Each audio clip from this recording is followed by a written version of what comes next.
saveur divine. Cette bonne nouvelle du royaume sera prêchée dans le monde entier pour servir de témoignage à toutes les nations. Alors viendra la fin.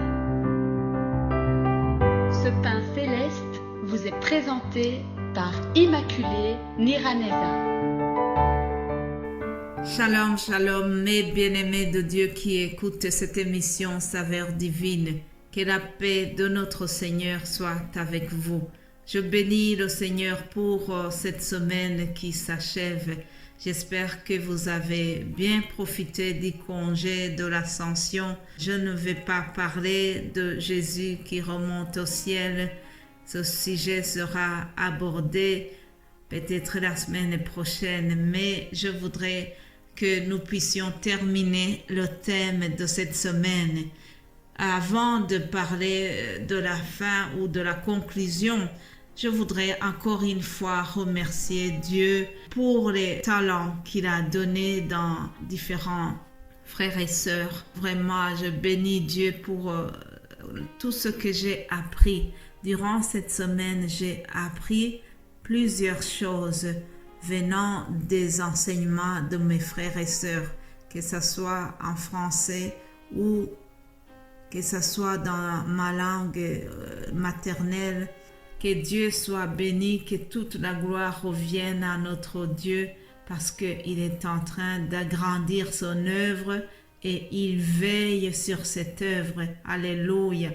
Alors, puisque notre verset de la semaine nous fait penser au domaine sportif, je rappelle qu'il existe des championnats, comme vous le savez. On a pu voir des championnats d'Europe. Il y a eu des championnats pour le foot. Il y a également, par exemple, des cyclistes qui font des courses de vélo, des cyclistes qui font des courses chaque année. Il existe aussi des athlètes. Dans plusieurs domaines, nous pouvons observer des compétitions. Et je rappelle que dans ces compétitions, il y a souvent, d'ailleurs c'est ce qui se passe chaque fois, il y a chaque fois un gagnant et le gagnant a une récompense, n'est-ce pas? Alors dans le domaine spirituel aussi, Paul a souligné qu'il court vers le but. Son but, c'est celui de remporter le prix de la vocation céleste. Mais j'aimerais vous dire que celui qui dit ces paroles, lorsqu'il dit cela, Paul était en prison, il était enchaîné pour avoir propagé l'évangile. Il était dans la prison parce qu'on n'était pas content de ce qu'il enseigne. Cependant, il ne s'est pas découragé. Même en prison, il a continué de travailler pour l'œuvre de Dieu. Alléluia. Il ne s'est pas découragé. Il a continué la course en quelque sorte, malgré qu'il était enchaîné. Frères et sœurs, la Bible nous parle d'un prix que nous allons avoir au bout de cette course. C'est le même apôtre Paul qui en a parlé dans un autre livre, 1 Corinthiens, l'Épître aux Corinthiens, chapitre 2, au verset 9. Nous voyons la récompense qui nous attend.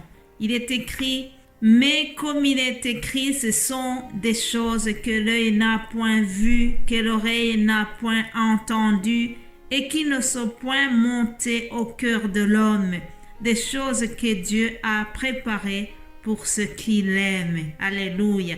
Voilà la récompense qui nous attend, chers amis. Il y a des choses que notre oreille n'a jamais entendues, nos yeux n'ont jamais vu cela, mais ce sont des choses que Dieu nous a préparées pour ceux qui vont remporter cette course spirituelle. Il y a des choses qui nous attendent. Soyons toujours dans la course, restons dans la course et surtout faisons attention pour écouter les conseils de l'entraîneur. Il y a un entraîneur, c'est Jésus-Christ. Alléluia. Vous savez que dans la vie de tous les jours, les footballeurs, quand ils sont sur le terrain, ils doivent écouter ce que l'arbitre dit. Ils doivent faire attention nous aussi, nous avons un arbitre, c'est le Saint-Esprit. Ah, le Saint-Esprit, chers amis, il veille. C'est lui qui nous parle lorsque nous n'avons pas bien joué, lorsque nous n'avons pas bien mené cette compétition. Il y a le Saint-Esprit qui est là pour nous dire attention, faites attention à ceci. Ah, attention si tu as péché, répands-toi. C'est ce que mon frère Vito a dit hier, que nous devons nous repentir, nous devons confesser nos péchés. Il y a le Saint-Esprit qui est là pour nous parler, pour nous corriger et pour nous diriger. Alléluia. Une autre chose que je voulais souligner en terminant ce thème, c'est que dans des compétitions, ceux qui mènent les compétitions que j'ai déjà signalées, vous savez, ils ont une discipline alimentaire à suivre. Ils ne mangent pas n'importe quoi. Tu ne verras jamais des canettes de bière sur le terrain pour les footballeurs qui vont commencer à jouer. Non. Souvent, ce sont les sporteurs qui sont en train de boire. Mais les joueurs, eux, ils doivent faire attention. Ils ne vont pas boire avant d'aller sur la piste. Non, c'est strictement interdit. Ça fait partie de la discipline alimentaire. Ils doivent surveiller leur alimentation.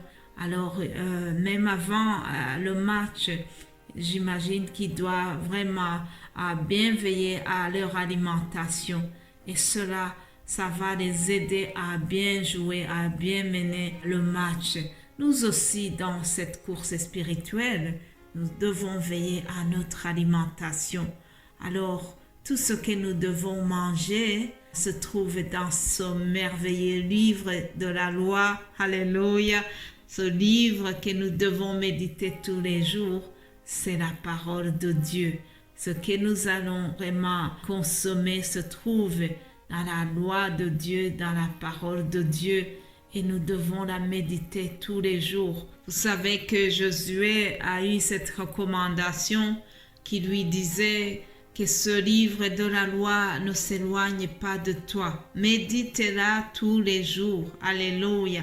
Voilà, chers amis, un secret pour avoir une bonne alimentation dans cette course, c'est que nous devons méditer la parole tous les jours. Le psaume 119 nous dit au verset 101 jusqu'à 103, il est écrit « Je retiens mon pied loin de tout mauvais chemin afin de garder ta parole.